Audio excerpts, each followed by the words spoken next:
आज भगवान हमारे क्या कर रहे हैं? क्या कर रहे हैं मेरी माँ? आज गोपियों के साथ रास रचा रहे हैं। आप रास का अर्थ जानते हैं? रास क्या भगवान ने रास रचाए कि नहीं? क्या हुआ था रास में? नहीं जानते हो? आप जानते हैं भैया रास क्या होता है भैया? नहीं जानते हैं, बता नहीं रहे हैं। आप जानते हो? आप लीला कौन सी? कौन? वही तो पूछ रहे हैं हम। रास लीला का हिंदी क्या है? हिंदी में समझाओ। रास लीला का मतलब बॉलीवुड ने अलग ही किया है इसका अर्थ, इसका अनर्थ कर दिया है। हम दोनों बताएंगे आपको, हम अर्थ भी बताएंगे और अनर्थ भी बताएंगे, ताकि क्लियर हो जाए कि अर्थ और अनर्थ कितना दूरी है दोनों में। बॉलीवुड ने गलत पाठ पढ़ा दिया, कह दिया कि तुम करो तो रास लीला, हम करें तो कैरेक्टर ढीला। तो रास लीला को कहां से जोड़ दिया? कैरेक्टर ढीला से। अब सोचिए ये बॉलीवुड के लोग भगवान कृष्ण पर उंगलियां खड़ी कर रहे हैं कि नहीं? कह रहे हैं कैरेक्टर ढीला। अरे रास लीला का मतलब कैरेक्टर ढीला नहीं है। रास लीला क्या है? कृष्ण जगत के पालनहार हैं और गोपियों के संग रास रचा रहे हैं। ये गोपियां कौन हैं? कल ही हमने आपको बताए थे कि जो बड़े बड़े साधु संत थे सब गोपी बनकर आए और सबसे भगवान मिले। जीवात्मा और परमात्मा के मिलन का नाम रास लीला है, ना कि कोई भोग विलास की लीला। पर अज्ञानवश लोग इसे कुछ भी समझते हैं। रास क्या है? शंकर जी भी रास में आए। मैया रास क्या है? क्या है? जोर से है? सुनाई कम पड़ा, आप जोर से थोड़ा। रास में कौन कौन आया? शंकर जी आए। वो शंकर जी जो तीसरे नेत्र से कामदेव को जला के भस्म करते हो, वो शिव आए और कृष्ण से हाथ जोड़कर बोले हमें अपने रास में सम्मिलित कीजिए। ये रास क्या है? ये रास भक्त का भगवान से मिलन है। जो जन्म जन्म की तपस्या की है आपने, हमने, भक्तों ने, वो तपस्या का फल जिस दिन मिला कृष्ण की प्राप्ति के रूप में, उस मिलन का नाम रास है।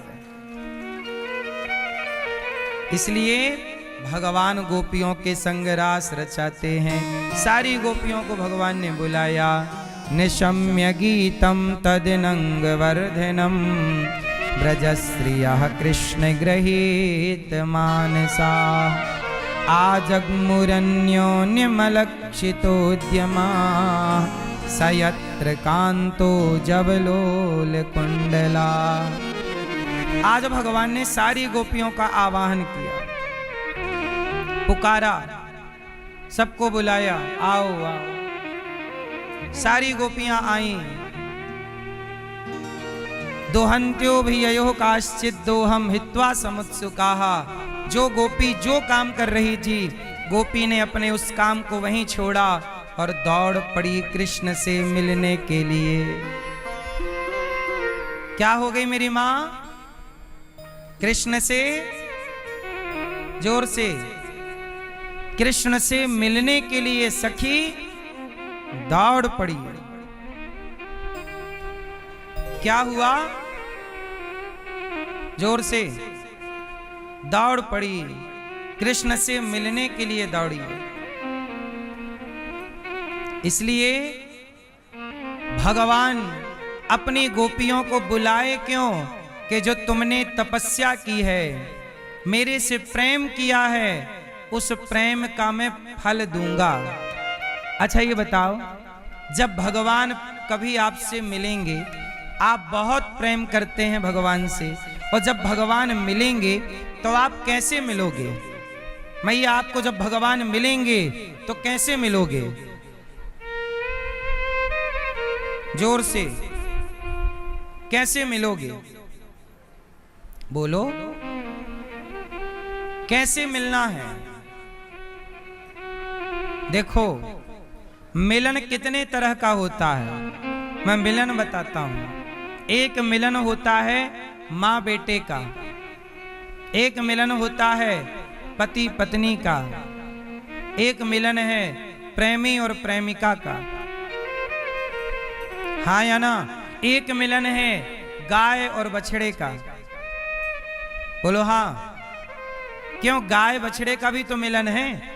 शाम को गैया चरने जाती है और जब चर के आती है ना, तो गैया के सामने खूब चारा होता है, पर वो पेट भर भोजन नहीं करती।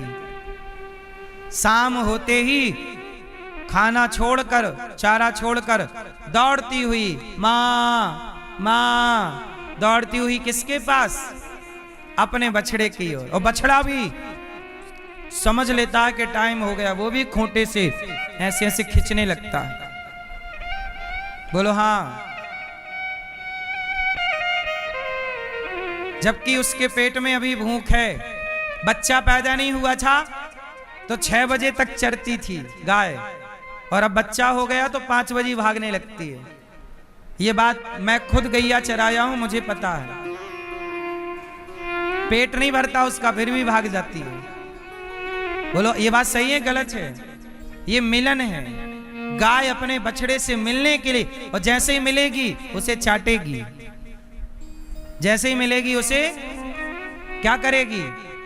गाय चाट करके अपना प्यार जताती है। गाय आपको भी कई बार गाय चाटती है। आप खड़े हो जाइए, आपको चाटने लगेगी। गाय का चाटना मतलब वो आपको प्यार कर रही है, उसका ये प्यार का तरीका है। जैसे माँ बेटे को मिलती है तो माँ बेटे के गालों को चूमती है, माथे को चूमती है, तो ये माँ का प्यार है। बोलो हाँ। माँ अपने बेटे के गले लगाकर उसे चूमती है।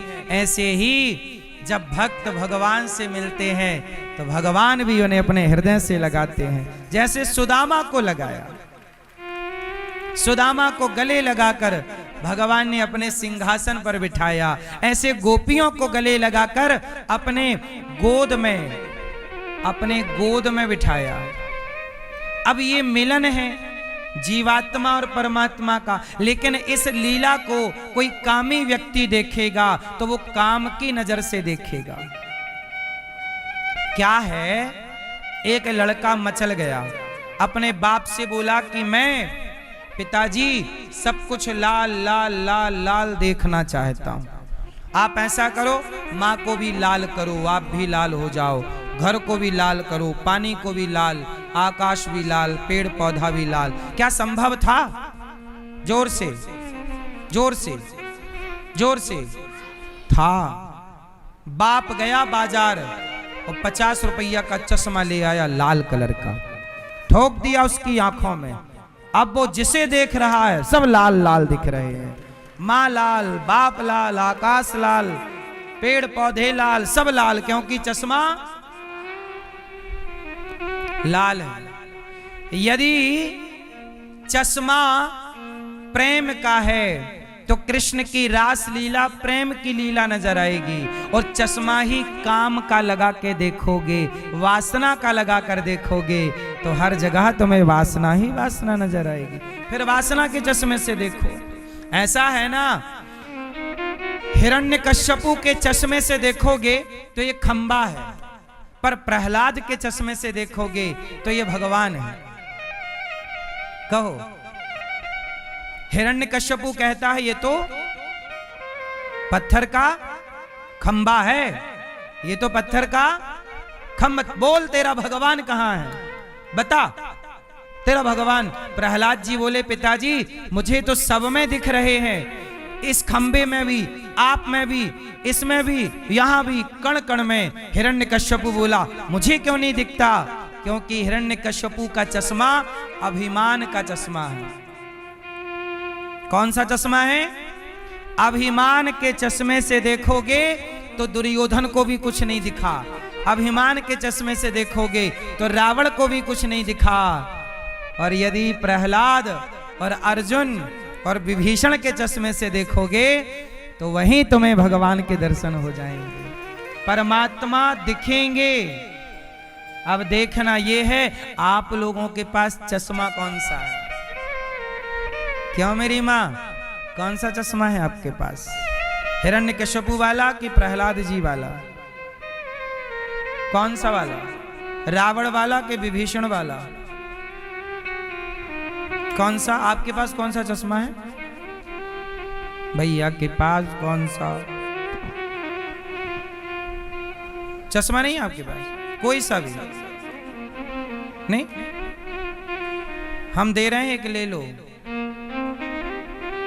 भक्ति का चश्मा, प्रेम का चश्मा। अब इस चश्मे से मतलब इस चश्मा मतलब इस दृष्टि से, इस भाव से, मेरे चश्मे का यहां तात्पर्य कांच का चश्मा नहीं, मेरे चश्मे का यहां मतलब है कि वो प्रेम का चश्मा, वो भाव का चश्मा, वो जिस भाव से माँ बेटे से मिलकर चूमती है, जिस भाव से गाय बछड़े से मिलकर प्यार करती। और सुनो, चिड़िया का प्यार देखना। छोटा सा बच्चा होता है चिड़िया का घोंसले में, मुंह उठा के चैं चैं चैं चैं करता रहता है। फिर चिड़िया आती है दाना लेकर कुछ, और वो उसके मुंह पे डालती, और उसके 4 बच्चे होते हैं चिड़िया के। तो सुनो, दाना 4 भागों में डिवाइड करती है, थोड़ा इसके मुंह में डालेगी, थोड़ा उसके मुंह में डालेगी। बोलो हाँ या ना? ये सब देखते हो कभी कि नहीं? चिड़िया को भी पता है कि ये 4 मेरे हैं, तो चारों को भूख लगी होगी, चारों को भोजन देना मेरा धर्म है। अब जरा सोचो, कुछ लोग चिड़िया को मार डालते हैं। बेचारी चिड़िया अपने बच्चों के लिए दाना लेने गई रही होगी और आपने उसे मार के खा लिया। और लोग कहते हैं कि मांस खाना सब खा रहे हैं तो आप भी खा रहे हैं, क्यों? कितने लोग होते हैं बाजार में ना, तोता बिकता है, मिट्ठू। मिट्ठू जानते हो? हरे रंग का तोता, तोता बिकता है बाजार में 500 रुपया का, 1000 रुपया का, 2000 रुपया का। बोलो हाँ। क्यों भैया? आपको भी हम पिंजरे में कैद कर लें और बेच दें, सही है? बोलो। अरे जितना कीमती मेरा जीवन है इतना ही कीमती चिड़िया का भी जीवन है। मैं क्यों चिड़िया से चिड़िया का जीवन छीनूं? मैं कौन होता हूं चिड़िया से चिड़िया की आजादी छीनने वाला? कौन होता हूं? कि ये अधिकार आपको किसने दिया कि आप 500 रुपए में चिड़िया का जीवन छीन लेंगे? बाजार गए और आप 1000 रुपया का 500 का मिट्ठू ले आए और लाके कैंची उठाई, उसके पंख काट दिए और कहा देखो हमने तोता पाला है। ये तोता नहीं पाला, तुमने पाप पाल लिया है। क्या पाल लिया है? जोर से। किसी पक्षी की आजादी छीन लेना पाप है कि पुण्य है? बोलो। इसलिए चिड़िया भी अपने बच्चों से प्यार करती है। बोलो हाँ। ऐसे ही भक्त अपने भगवान से प्रेम, वो प्रेम जो भक्त और भगवान का है, उस प्रेम का नाम रास है।